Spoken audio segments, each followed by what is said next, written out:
மதிவாணன், உங்களிடமிருந்து நான் ஆரம்பிக்கிறேன். தமிழகத்தில் தாவேகா கூட்டணி இருக்கிறதா அப்படின்ற கேள்வி கொஞ்சம் அதீதமாக இருக்கலாம். ஆனால் இதற்கான ஸ்கூப்பை வந்து அந்த கட்சியை சேர்ந்த கூட்டணி தலைவர்கள் தான் நாள்தோறும் தந்து கொண்டிருப்பதை நீங்களும் அறிவீர்கள், நானும் அறிவேன்.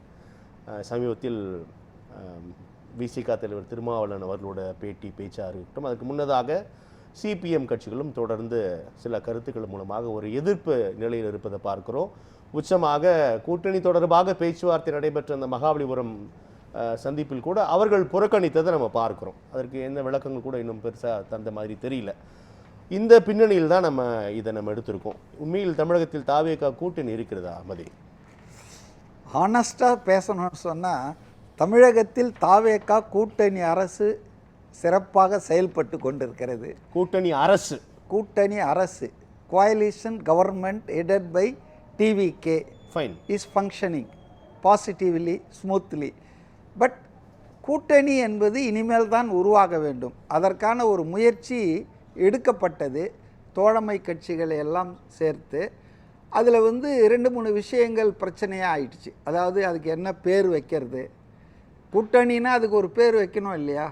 அப்போ அந்த என்ன பேர் வைக்கிறது, அதில் கருத்து வேறுபாடுகள் இந்த தோழமை கட்சி தலைவர்களிடையே. அடுத்தது தலைவர் வந்து பெரிய கட்சியினுடைய தலைவராக ஆட்டோமேட்டிக்காக முதலமைச்சர் விஜய் தான் அதுக்கு தலைவர், அதில் எந்த கண்டஸ்ட்டு டிஸ்பியூட்டும் இல்லை. ஆனால் ஒருங்கிணைப்பாளராக யாரை தோழமை கட்சியிலேருந்து ஒருத்தரை போடணும்னு முடிவு பண்ணியிருக்காங்களாம். ஆனால் யாரை போடுவது என்பது 3 பேர் ரேஸில் இருக்காங்க. அதாவது முன்னாள் நிதியமைச்சர், மூத்த காங்கிரஸ் தலைவர் சிதம்பரம், அப்புறம் மூத்த அரசியல்வாதி வைகோ, அப்புறம் வந்து எழுச்சி தமிழர் திருமாவளவன். இப்போ இவங்களுக்கு இடையில் திரு விஜயை பொறுத்தவரையிலும் is inclined to Mister Chidambaram. Because Congress தான் இவங்க எல்லாரை விட பெரிய கட்சி, உபயோகமான கட்சி. அது நாடாளுமன்ற தேர்தலாக இருந்தாலும் உபயோகமான கட்சி அப்படின்னு கம்பேர் டு வைகோ தேசிய கட்சி அப்படின்னு ஒரு நீங்க கொஞ்சம் மிகைப்படுத்தலாம். அதற்கான வாய்ப்புகள் நீங்க பர்சன்டேஜ் கட்சி அப்படி no percentage of vote secured by Congress and seats won by the Congress. சரி, உங்க லாஜிக் பிரகாரம் வேற ஒண்ணு காங்கிரஸுக்கு தலைமை தருவதை மதிமுகவோ அல்லது இடதுசாரிகளோ அல்லது விசிகா தலைமையோ விரும்பவில்லை நான் புரிஞ்சுக்கலாமா? ஓப்பனா எதிர்க்க மாட்டாங்க, எங்களுக்கு அது வேணும்னு போட்டி போடுறாங்க. அது ஒன்றும் தப்பு கிடையாது. ஆசைப்படுவதில் நாங்கள் இருந்தால் அதை கொஞ்சம் நல்லா கொண்டு போக முடியும்னு ஒருத்தரும் நினைக்கலாம், தங்களுடைய அனுபவம்.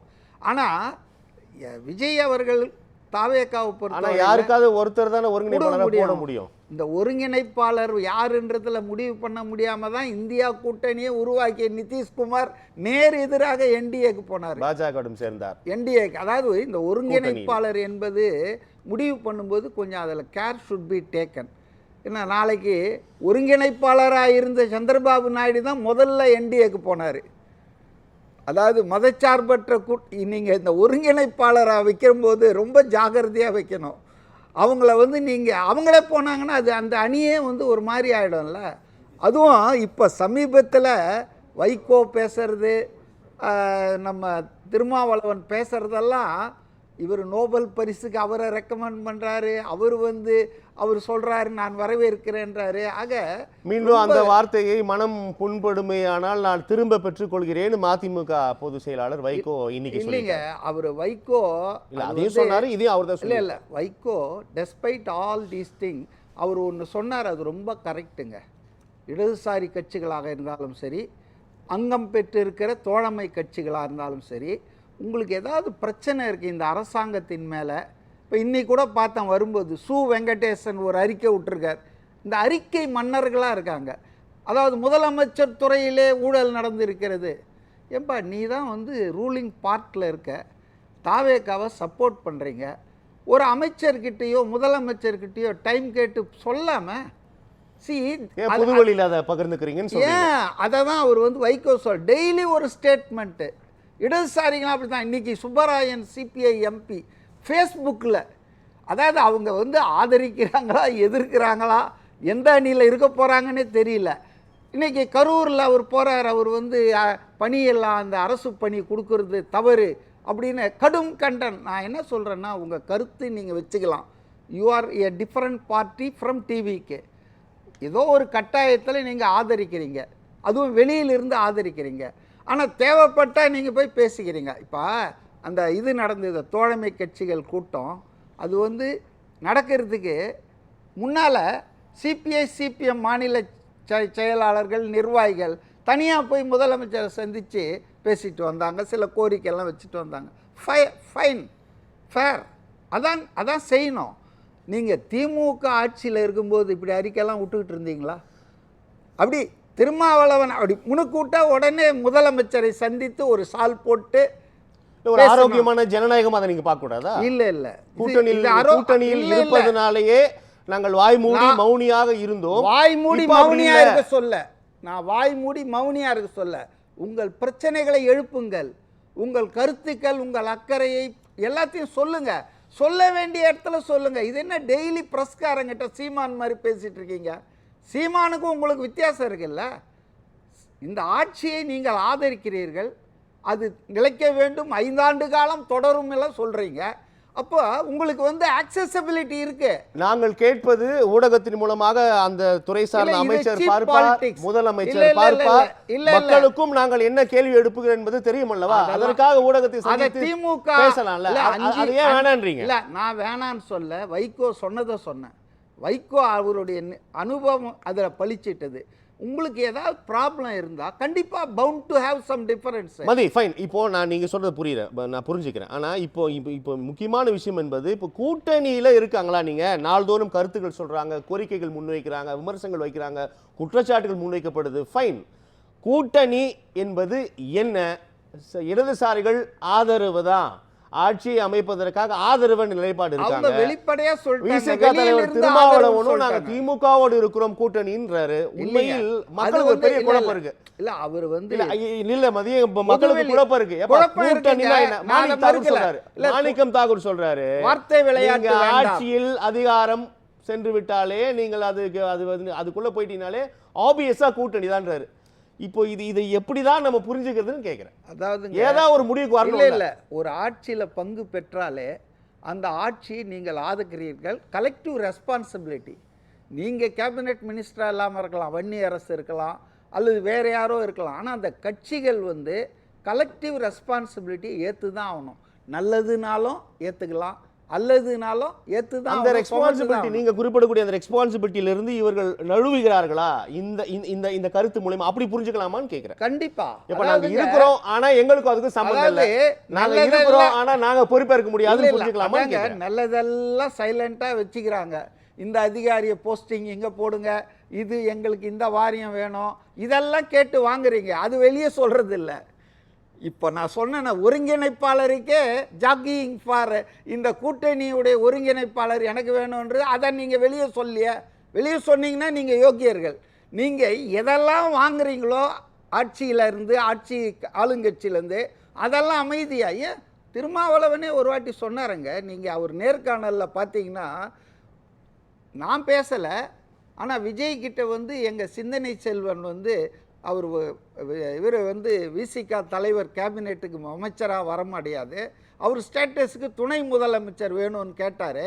ஆனால் அது எனக்கு தெரியாது, இவங்க பேசிட்டாங்க, அதுக்கு விஜய் வந்து அதெல்லாம் இப்போ முடியாதுங்க, துணை முதல்வர்லாம் கொடுக்க முடியாதுங்கன்னு சொல்லிட்டாருன்றதை நான் திருமாவளவன் பேசவே கேட்டேன் ஒரு நேர்காணலில். அதனால் நீங்கள் வந்துங்க எதை இருந்தாலும் ஒரு தோழமை அப்படின்னு வந்த பிறகு நீங்கள் வந்து அதை சுட்டி காட்டலாம், நீங்கள் அவங்கக்கிட்ட பேசலாம். உங்களுக்கு ஆப்பர்ச்சுனிட்டிஸ் இருக்குது. உங்களை யாரும் பேசலை, சந்திக்கலை, அப்பப்போ போகிறீங்க, பார்க்குறீங்க.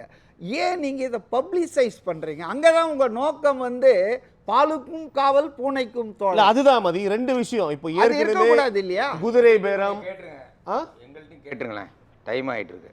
இல்லை நான் வரேன், எல்லாருக்கும் போதிய நேரம் தரும், எல்லாத்துக்கும் தனித்தனி நேரம் தரும். உங்களுடைய நேரம் உங்களுக்கு ரொம்ப குழப்பி விடுற மாதிரி இருக்கு. உங்களுக்கு ஏதாவது குறுக்கீடு இருந்தால் சொல்லுங்க. அதாவதுங்க, இப்ப இந்தியா கூட்டணியை பத்தி கவலைப்படுறது யாரு? இல்ல மதி, என்னுடைய கேள்வி காங்கிரஸ் தான். என்னுடைய தேசிய அளவில் கேள்வி, நீங்க தமிழ்நாட்டை விட்டு வெளியே வரலையா? இந்த கூட்டணி இருக்கு இல்லையா, கூட்டணி தொடர்பாக எழக்கூடிய நிறைய சிக்கல்கள், குதிரை பேரம் இருக்கிறது, அவாலா குற்றச்சாட்டு, அப்படின்னா நாள்தோறும் வந்தவண்ணமாக இருக்கக்கூடிய நிலையில் எக்ஸிஸ்டிங் கூட்டணி கூட இன்னும் உறுதிப்படுத்தல அப்படின்ற இடத்த இந்த புள்ளிகள்ல நம்ம எப்படி இணைச்சு பார்க்கலாம்? திருமாவளவன் அவர்கள் தடுமாறிக்கிட்டு இருக்காரு. தடுமாற்றம் வந்து அவரை வந்து பாதிச்சிருக்குன்றதுக்கு ஒரே ஒரு உதாரணம் சொல்கிறேன் நான். அதாவது குதிரை பேரம் நடந்ததாக சொல்கிறாங்களே, எதிர்க்கட்சிகளான திமுக, அதிமுக, பாஜக கவர்னரை பார்த்து கொடுத்தாங்களே, இதை பற்றி என்ன சொல்கிறீங்கன்னா, இது வந்து ஆளுநருக்கு அதிகாரம் இருந்தால் அதை பற்றி விசாரிக்கலாம்ன்றாரு. இது வந்து அடிப்படையிலே தவறான நிலைப்பாடுங்க. நீங்கள் ஒரு தோழமை கட்சியில் இருக்கீங்க, எதிர்க்கட்சிகளான பாஜக, திமுக, அதிமுக லைன் கட்டிட்டு போய் ஆளுநரை பார்க்குறாங்க. உங்கள் அரசு மீது குதிரை வியாபாரம் நடத்துகிறாங்கன்னு சொல்லி கம்ப்ளைண்ட் பண்ணுறாங்க. நீங்கள் என்ன சொல்லியிருக்கணும்? ஆளுநருக்கு அதிகாரம் இருந்தால் அதை வந்து விசாரிக்கிட்டோன்றீங்களே, இது என்ன நிலைப்பாடு? ஒரு பக்கம் அப்படி சொல்கிறீங்க, திமுகவின் நட்பு எனக்கு தொடருகிறதுன்றீங்க. அடுத்தது என்ன சொல்கிறீங்க? இந்தியா கூட்டணியில் திமுகவும் இருக்க வேண்டும் என்பது என் விருப்பம், தாவேக்காவும் இருக்க வேண்டும். ஒரு உரையில் இரண்டு கத்திகள் இருக்க முடியாது. அதுதான் கேட்குறேன். இவ்வளோ குழப்பம் இல்லை நான் என்ன சொல்கிறேன்னா, வைகோவும் விசிக தலைவரும் they are not serious or important players in the India alliance. National லெவல்லையும் சரி, ஸ்டேட் லெவல்லையும். இவங்க ஏன் இதை பற்றி கவலைப்படுறாங்க? கவலைப்பட வேண்டியது காங்கிரஸ் தாங்க அதுக்கு ஃபல்கரம். இந்தியா அலையன்ஸுக்கு காஷ்மீர் டு கன்னியாகுமரி எல்லா மாநிலத்திலும் அதை வளர்க்க வேண்டியது, ஒற்றுமைப்படுத்த வேண்டியது, ஒருங்கிணைக்க வேண்டியது காங்கிரஸ் கட்சியினுடைய கடமை.